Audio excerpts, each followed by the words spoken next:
আমার ছোট্ট ছোট্ট ছাত্রছাত্রীরা, আশা করি তোমরা সবাই ভালো আছো। আজকে তোমাদের ক্লাস 3 ইংরেজি বাটারফ্লাই বইয়ের লেসন 4 পড়াবো বলে হাজির হয়েছি। এর আগে যা যা পড়ানো হয়েছে সব কিছু লিঙ্ক ডেসক্রিপশনে রয়েছে, তোমরা অবশ্যই দেখে নিও। আস্তে আস্তে গোটা বইটা আমরা শেষ করব। আর আজকে ভিডিওটা ভালো লাগলে লাইক কমেন্ট শেয়ার করবে। চ্যানেল যদি নতুন এসে থাকো চ্যানেলটা অবশ্যই সাবস্ক্রাইব করবে। দেখি তোমাদের লেসন 4-এ কি পড়া আছে। প্রথমে দেখতে পাচ্ছি নো ইয়োর বার্ডস, তোমাদের পাখিগুলিকে চেনো। দেখি তো কি রয়েছে। দেখো একটা গাছের ওপর একটা পাখি তার ছোট্ট ছোট্ট বাচ্চাদের খাওয়ানোর চেষ্টা করছে। তারপর লেগেছে লেটস টক, চলো আমরা কিছু কথা বলি। কি কথা বলতে বলেছে বলো তো? আস্ক ইউর পার্টনার, তোমার বন্ধুদের জিজ্ঞেস করো কি who can fly in the sky, আকাশে কারা উঠতে পারে বলো তো? উত্তর হবে birds can fly in the sky, পাখিরা আকাশে উঠতে পারে। তারপরে দেখো কি রয়েছে, হু হ্যাজ ফেদার্স, তাদের পালক আছে বলো তো? পাখিদের পালক আছে, এ বার্ড হ্যাজ ফেদার্স। ঠিক আছে। তারপরে দেখো কি জিজ্ঞেস করেছে, হু হ্যাজ এ বিক, বিক মানে ঠোঁট, কাদের আছে? এ বার্ড হ্যাজ এ বিক, পাখির একটা ঠোঁট আছে। হলো। তারপরে দেখো কি বলেছে, লেটস রিড, এবার আমরা পড়বো। The peacock and the crane, ময়ূর আর সারসের গল্প। দেখো একটা ময়ূরের ছবি রয়েছে আর একটা সারসের ছবি রয়েছে, তাদের মধ্যে একটা গল্প তৈরি হয়েছে। কি গল্পটা একটুখানি আমরা জেনে নেব। ঠিক আছে, আস্তে আস্তে পড়া শুরু করছি। বাংলা মানেটা বলে দেবো, তোমরা শুধু দেখতে থাকো। Once upon a time a peacock lived in a forest beside a lake, কোন এক সময় একটা ময়ূর একটা হ্রদের ধারে জঙ্গলের মধ্যে বাস করত। He was very proud of his beauty, সে তার সৌন্দর্যের জন্য খুবই গর্বিত ছিল। Every day he use to go to the lake, প্রতিদিন সে হ্রদে যেত। There he looked at his own reflection in the water, সেখানে জলে তার প্রতিচ্ছবি সে দেখত। Oh what a beautiful bird am I, আমি কি সুন্দর পাখি। My feathers and wings are so beautiful, আমার পালক আর ডানাগুলো খুব সুন্দর। He use to say himself, সে নিজে নিজেই বলতো। One day a crane came to live by the lake, একদিন একটা সারস সেই লেকের ধারে, সেই হ্রদের ধারে বসবাস করতে এসেছিল। The peacock saw the crane, ময়ূর সারসটিকে দেখেছিল। He murmured, a new visitor is here to stay, I must go and introduce myself to him, সে বিড়বিড় করে বলেছিল। দেখো মারমার মানে বিড়বিড় করে বলা, স্পেলিংটা তোমরা করে রাখবে, MUR ঠিক আছে। সে বিড়বিড় করে বলেছিল একটা নতুন অতিথি থাকতে এসেছে, তাকে আমার পরিচয় দেওয়া উচিত। So the peacock walk to the lake, তাহলে ময়ূরটা হ্রদের ধারে গেল। The crane was busy there, সারস তখন সেখানে ব্যস্ত ছিল। He was catching fish for lunch, তার দুপুরে খাবারের জন্য মাছ ধরছিল। The proud peacock spread out his colourful feathers for display, ময়ূর, গর্বিত ময়ূর তাকে দেখানোর জন্য তাকে তার পেখমগুলো মেলে ধরলো।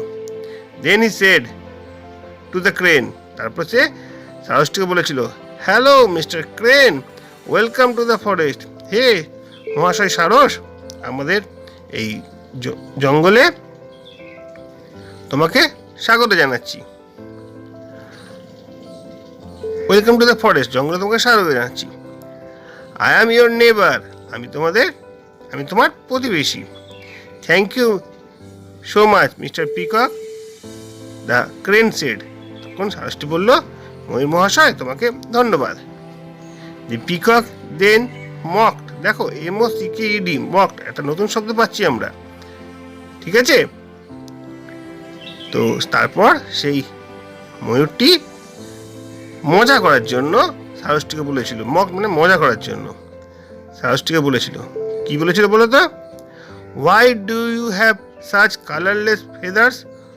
You look so ordinary. বলেছিল যে তোমার পালকগুলি এমন বর্ণহীন কেন, তুমি দেখতে এত সাধারণ কেন? তোমরা জানো নিশ্চয়ই সারসের গায়ের রং সাদা হয়, তার পালকগুলি সাদা, ওই জন্যই বর্ণহীন বলা হয়েছে। দ্য ক্রেন রিপ্লাইড, তখন সারসটি জবাব দিল, yes I don't have beautiful feathers, হ্যাঁ আমার সত্যি বর্ণহীন, I don't have beautiful feathers and wings like yours. তোমার মতো এমন রঙিন পালক আমার নেই, but I can fly across the lake with the help of my wings, কিন্তু এই ডানার সাহায্যে আমি হ্রদটির এপার থেকে ওপার দিয়ে মানে উপর দিয়ে আমি উড়ে যেতে পারি। Can your feathers help to fly, তোমার ডানা কিভাবে উঠতে সাহায্য করে? There was no reply from the peacock. ময়ূরটি কিন্তু কিছুই উত্তর দিতে পারেনি। He felt ashamed and went away. সে লজ্জিত হলো এবং সেখান থেকে চলে গেল। দেখো, গল্পটা বলে দিলাম, বাংলা মানেটাও আস্তে আস্তে সব বলে দেওয়া হলো। আশা করি কোনো সমস্যা নেই। এবার আমরা ঢুকে যাচ্ছি পড়ার মধ্যে। ওয়ার্ড্রপ রয়েছে, ওয়ার্ড্রপগুলো তোমরা অবশ্যই পড়বে। মারমার্ড said in a very low voice, যে মাত্র বললাম খুব আস্তে আস্তে বিড়বিড় করে বলা। ইন্ট্রোডিউস মানে মেক নোন, নিজের পরিচয় দেওয়া। নেবার সাম ওয়ান লিভিং নেক্সট ডোর মানে প্রতিবেশী। আর মক মানে মেড ফান অফ মানে কিছু মজা করা। এগুলো তোমরা পড়বে। তারপরে দেখো কি আছে, লেটস ডু, অ্যাক্টিভিটি করতে দিয়েছে। অ্যাক্টিভিটিগুলো যেটা পড়লাম সেটা বুঝে আমাদের এখানে ট্রু ফলস রয়েছে, সেই ট্রু ফলসগুলো করতে হবে। The crane was catching frogs for lunch. আচ্ছা বলো তো, সারসটি দুপুরে খাবারের জন্য মাছ ধরছিল না ব্যাঙ ধরছিল? এখানে ব্যাঙের কথা লেখা রয়েছে, তাহলে ফলস হবে। The peacock lived by the side of river, নদীর ধারে থাকতো ময়ূরটি।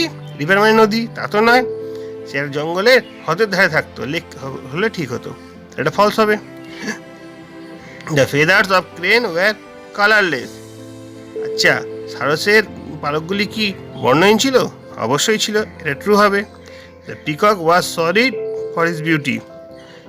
আজ ময়ূরটি কি তার সৌন্দর্যের জন্য নিজে খুব দুঃখ প্রকাশ করতো? তা তো নয়, তাহলে এটা ফলস হবে। The crane came to live by the lake, ওই হ্রদের ধারে একটা সারস বাস করতে এসেছিল, অবশ্যই ঠিক কথা, ট্রু হবে। The peacock felt ashamed at last, শেষ পর্যন্ত ময়ূরটি লজ্জিত বোধ করেছিল, এটা ট্রু হবে। ঠিক আছে, এভাবেই আমাদের গোটা ট্রু ফলসটা আমরা শিখে নিলাম। তারপরে দেখো কি রয়েছে, অ্যাক্টিভিটি 2। এখানে আমাদের কিছু শূন্যস্থান পূরণ দিয়েছে, হেল্প বক্স থেকে নিয়ে করতে হবে। The peacock felt very proud of his beauty, ময়ূরটি তার সৌন্দর্যের জন্য খুবই গর্ব অনুভব করতো। ফেল্ড মানে অনুভব করতো, ঠিক আছে, তাহলে ওটা হবে FELD ফেল্ড, প্রথমটা হবে। দ্বিতীয়টা হবে the peacock lived in a forest, the peacock lived in a forest মানে ময়ূরটি জঙ্গলে বাস করতো, এখানে লিভড হবে। The crane taught him a good lesson, তাহলে সারসটি তাকে খুব ভালো শিক্ষা দিয়েছিল, এখানে টট হবে, টট মানে শিক্ষা দেওয়া। The peacock mocked at the crane, তার সঙ্গে মজা করেছিল ময়ূরটি, এই যে মকড হবে। The peacock went away ashamed, লজ্জা বোধ করে ময়ূরটি চলে গিয়েছিল, এখানে ওয়েন্ট হবে। The peacock met a crane in the lake by chance, আচ্ছা এখানে মেট হবে, মেট মানে সাক্ষাৎ করেছিল। এইভাবে তোমাদের শূন্যস্থান পূরণগুলো করতে হবে। অ্যাক্টিভিটি 3 কি আছে দেখো, অ্যাক্টিভিটি 3 আছে ময়ূর সম্পর্কে আমাদের কিছু বলতে বলেছে। গোটা গল্পটা শুরু হয়েছে ময়ূর সম্পর্কে এবং শেষ হয়েছে ময়ূর সম্পর্কে। এখানে গোটা গল্পটা ছোট ছোটভাবে বলা হয়েছে, দেখো। The peacock lived in a forest, it felt very proud of his beauty, নদীর ধারে জঙ্গলের ধারে একটা ময়ূর বাস করত, সে তার সৌন্দর্যের জন্য খুবই গর্ববোধ করত। It met a crane in the lake by chance, তাহলে একটা ময়ূর সারসের সঙ্গে হঠাৎ করে সাক্ষাৎ হয়েছিল। It mocked at the crane, তার সঙ্গে সারসটির সঙ্গে মজা করার চেষ্টা করেছিল। The crane taught him a good lesson, সারসটি তাকে সঠিক শিক্ষা দিয়েছিল। The peacock went away ashamed, ময়ূরটি লজ্জায় সেখান থেকে চলে গিয়েছিল। যেটা আমরা পড়েছিলাম অ্যাক্টিভিটি 2-তে উলটপালট করা ছিল, পরপর পরপর কোন ঘটনাগুলো ছিল সেগুলো এখানে লিখতে বলা হয়েছে। অ্যাক্টিভিটি 4-এ কি আছে, ইডি দিয়ে যে শব্দগুলো আছে সেগুলো একটা করতে বলেছে, আর যেগুলি ইডি দিয়ে নেই যে শব্দগুলো অথচ পাস্ট টেন্সে আছে সেগুলো করতে বলেছে। দেখো, looked, lived, used, worked, replied, mock, এগুলো সব ইডি দিয়ে শেষ হচ্ছে। কেম, স, স্প্রেড, সেড, ফেল্ড, ওয়েন্ড, এগুলো কিন্তু ইডি দিয়ে শেষ হচ্ছে না। বোঝা গেছে? এইভাবে ছকটা আমরা পূরণ করবো। সব ওয়ার্ডগুলো কিন্তু আমরা প্যাসেজের মধ্যেই পেয়েছি। তারপরে দেখি কি আছে, তারপরে write 6 words of your own, remember the should be end with ED, ED দিয়ে শেষ হয় এমন 6টা শব্দ লিখতে বলেছে। দেখো এখানে লিখে দেওয়া হয়েছে, হেল্প, বেক, টক, কুক, কল্ড, ডেকোরেটেড, সবকটা ইডি দিয়ে ওয়ার্ডগুলো শেষ হচ্ছে। ঠিক আছে, এরপর দেখি কি আছে, এ ওয়েভার বার্ড। আচ্ছা, লেটস লার্ন, আচ্ছা আমাদের কিছু পড়তে বলেছে। দেখো আমরা এখান থেকে পড়বো আর এখান থেকে অনেক কিছু শিখতে পারবো। Weaver bird can weave a nest, একটা বাবুই পাখি বাসা বুনতে পারে। An owl can see at night, প্যাঁচা রাত্রেবেলা দেখতে পায়, আমরা সবাই জানি। A vulture can fly very high in the sky, একটা শকুন অনেক আকাশের উঁচুতে উঠতে পারে, আকাশের অনেক উঁচুতে উঠতে পারে। The cuckoo can sing sweet note, তার মানে কোকিল খুব মিষ্টি সুরে গান গাইতে পারে। Next, a peacock can dance in a rain, ময়ূর বৃষ্টিতে ভিজে নাচতে পারে, একটা ময়ূর বৃষ্টিতে নাচতে পারে। তারপরে এ হেন ক্যান লে এগস, মুরগি ডিম পাড়তে পারে। দেখো এগুলো আমাদের শেখানো হলো। এরপরে নিশ্চয়ই এখান থেকে কিছু কোশ্চেন অ্যান্সার জিজ্ঞেস করবে। দেখি কি আছে, অ্যাক্টিভিটি 5। আচ্ছা, এখানে একটা চার্ট দিয়েছে, চারটা পূরণ করতে হবে। দেখো চারটা কীভাবে পূরণ করা হয়েছে। আই ক্যান ড্যান্স ওয়েল, প্রথম থেকে একটা ওয়ার্ড, তারপর থেকে একটা ওয়ার্ড, তারপর থেকে একটা ওয়ার্ড নিয়ে সেন্টেন্স হবে। আই ক্যান ড্যান্স ওয়েল, আমি ভালো নাচ করতে পারি। We can do the work, আমরা কাজটা করতে পারি। Sabina can sing a song, Sabina ভালো গান করতে পারে। Sabina's friend can help him, সাবিনার বন্ধুরা তাকে সাহায্য করতে পারে। এইভাবে দেখো, I can do the work, I can sing a song, I can help him, we can dance well, we can sing song, we can help him. Sabina can dance well, Sabina can do the work, Sabina can help him. Sabina's friend can dance well, Sabina's friends can do the work, Sabina's friends can sing a song. এটাই পরপর পরপর তোমাদের লিখতে হবে। আশা করি বুঝতে পেরেছো, অনেক ভালো কাজ ছিল এটা। তারপরে দেখো এখানে কি বলেছে, Dumpy's friend waiting for her in the pond, let's join the dot A to J to know who is she. ডাম্পির একটা বন্ধু পুকুরে অপেক্ষা করছি। দেখো তো, এ থেকে জেড জয়েন করলে কি হয়? ও, এ থেকে যে জয়েন করলে একটা ফিশ হয়, একটা মাছ হয়, সেটা পরপর পর জয়েন করে কেমন হয় দেখানো হয়েছে। বেশ, তারপরে কি আছে, লেটস লার্ন, আবার কিছু শিখিয়েছে। দেখবো আমরা কি শিখিয়েছে। আউলস হুড, দেখো এখানে কিছু পাখির নাম বলেছে এবং তাদের শব্দ বলেছে। আউল মানে পেঁচা, পেঁচার ডাককে হুড বলা হয়। ক্রোজ ক মানে কাকের ডাককে ক বলা হয়। ডাকস কোয়াক, ডাক মানে হাঁস, হাঁসের ডাককে কোয়াক বলা হয়। প্যারটস টক মানে টিয়া পাখির ডাককে টক বলা হয়। স্প্যারো ক্রিপ, কিচিরমিচির করা মানে চড়ুই পাখি কিচিরমিচির করে, তাই ক্রিপ বলা হয়। আচ্ছা, কক ক্রো, পিজন্স কো, ঠিক আছে, মোরগের ডাককে ক্রো বলা হয়, আর ময়ূরের পিজন্স মানে হচ্ছে পায়রা, পায়রা বকমকে কো বলা হয়। তারপর লেটস রিড, আবার পড়তে বলেছে। দেখি কি পড়তে বলেছে।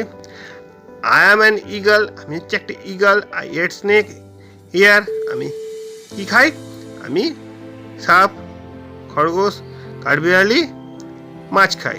I eat snake hare squirrel fish, ঠিক আছে। দেখো তারপরে কি আছে, তার পাশেরটা আই অ্যাম এ ডাক, I eat tiny water plants and animals, আমি একটা হাঁস, আমি জলে ক্ষুদ্র ক্ষুদ্র জলজ প্রাণী আর উদ্ভিদ খাই। আই অ্যাম এ বুলবুল, আমি একটা বুলবুল পাখি।